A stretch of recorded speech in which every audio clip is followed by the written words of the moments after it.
സംസ്ഥാനത്തേറെ കൊട്ടിഘോഷിച്ച് tourism വകുപ്പ് തുടങ്ങിയ floating ബ്രിഡ്ജുകളിൽ ഒന്നൊഴികെ എല്ലാം അടച്ചുപൂട്ടി. കോടികൾ ചെലവഴിച്ച് നടപ്പാക്കിയ ബ്രിഡ്ജുകളിൽ എറണാകുളം ജില്ലയിലെ കുഴിപ്പള്ളിയിലേത് മാത്രമാണ് ഇപ്പോൾ പ്രവർത്തിക്കുന്നത്. കേരളത്തിൽ കടൽ തീരമുള്ള 9 ജില്ലകളിൽ തുടങ്ങുമെന്ന് പ്രഖ്യാപിച്ച പദ്ധതി 7 ജില്ലകളിൽ നടപ്പാക്കിയിരുന്നു. ഓരോ ഫ്ലോട്ടിംഗ് ബ്രിഡ്ജിനും 1 കോടിയിലേറെ രൂപ ചെലവഴിച്ചിരുന്നു.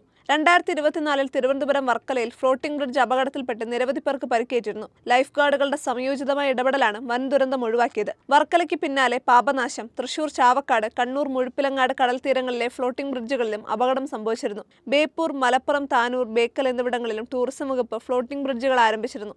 അതാത് ജില്ലകളിലെ ജില്ലാ ടൂറിസം പ്രൊമോഷൻ കൗൺസിലുകൾക്കായിരുന്നു ബ്രിഡ്ജുകളുടെ നടത്തിപ്പ് ചുമതല.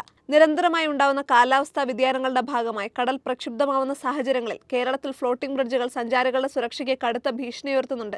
ശക്തമായ തിരമാലകളിൽ പലയിടങ്ങളിലും ഫ്ലോട്ടിംഗ് ബ്രിഡ്ജുകൾക്ക് കേടുപാടുകൾ സംഭവിച്ചു. തായ്ലൻഡ് പോലെ അധികം തിരകളില്ലാത്ത ബീച്ചുകളിൽ നടപ്പാക്കിയ പദ്ധതിയാണ് ഏറെ പ്രതീക്ഷയോടുകൂടി കേരള ടൂറിസം വകുപ്പ് ഏറ്റെടുത്തത്. അടിക്കടി ഉണ്ടാവുന്ന കാലാവസ്ഥാ വ്യതിയാനം കാരണം വർഷത്തിൽ പകുതിയിലേറെ സമയവും ഫ്ലോട്ടിംഗ് ബ്രിഡ്ജുകൾ സുരക്ഷിതമായി പ്രവർത്തിപ്പിക്കാനാകാത്ത സ്ഥിതിയാണ്. ഏറെ പ്രചാരണത്തോടെ തുടങ്ങിയ കാരവാൻ ടൂറിസം പദ്ധതി മന്ദഗതിയിലായതിന് പിന്നാലെയാണ് ടൂറിസം വകുപ്പിന്റെ മറ്റൊരു പദ്ധതി കൂടി നിശ്ചലാവസ്ഥയിലേക്ക് നീങ്ങുന്നത്.